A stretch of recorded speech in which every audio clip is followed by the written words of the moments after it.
All right, number 12. Number 12 is a little weird in language, but once I explain it, I don't think you'll find it too hard. So 12 says, suppose a 5-gram object. So mass is 5 grams, which unfortunately is 0.005 kilograms, unfortunately, because of all those yucky zeros. Such as nickel vibrates while connected to a spring. Its maximum velocity is 1, so V max is 1 centimeter per second. In other words, 0.01 meters per second. So part A just wants to know what is the maximum kinetic energy.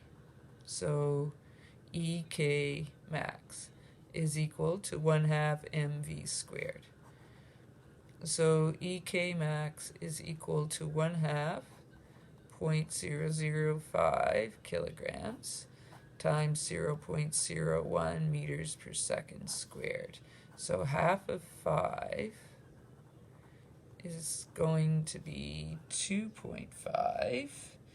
And then 1, 2, 3, 4, 5, 6, 7. So to 2.5 times 10 to the negative 7.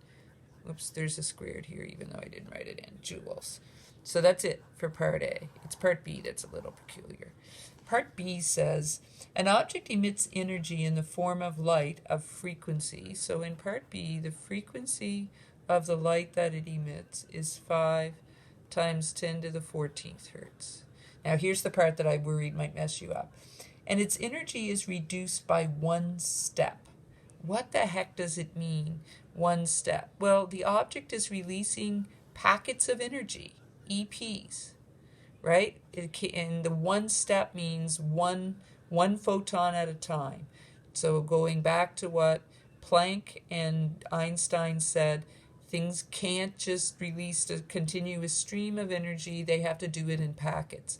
So this particular dude is releasing it 1 packet at a time, where the packet, or 1 step at a time, where the packet has enough energy, HF, where F is 5 to the 14th. So how much energy then gets released?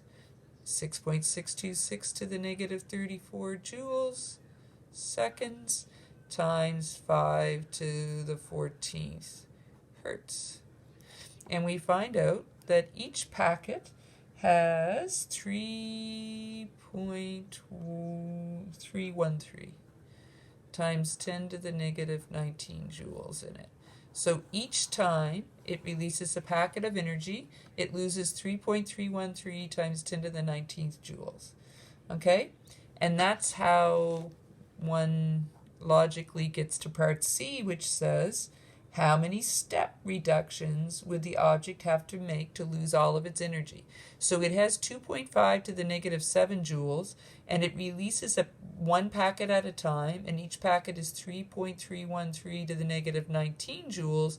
So how many packets does it have to release before it loses all of it?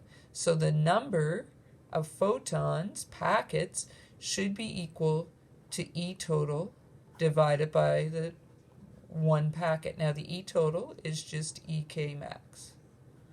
So 2.5 to the negative 7 joules divided by the 3.313 to the negative 19 joules, and you should end up with the number of packets or steps, if you want to use the same language as the question, but it really is the same thing, is equal to 7.546 to the positive 11.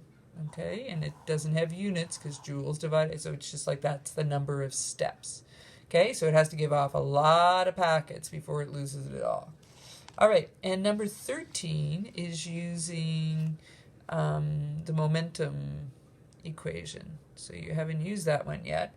It says, what is the momentum of a photon of yellow light whose wavelength is 600 nanometers? So lambda is 600 nanometers, and it wants P, and hopefully you remember the equation. P equals H over lambda. P equals 6.626 to the negative 34 joule seconds divided by 600 to the negative 9 meters. You gotta like it when the numbers go in nice and pretty. And so you get 1.1043 repeating, I believe, times 10, negative 9, negative 24, I think. And it should be kilogram meters per second. Easy peasy. All right, so there are your homework or suggested practice problems from yesterday. Now, if the photoelectric effect is still giving you difficulties, don't fear. I'll give you more to work on after we do de Broglie stuff, okay?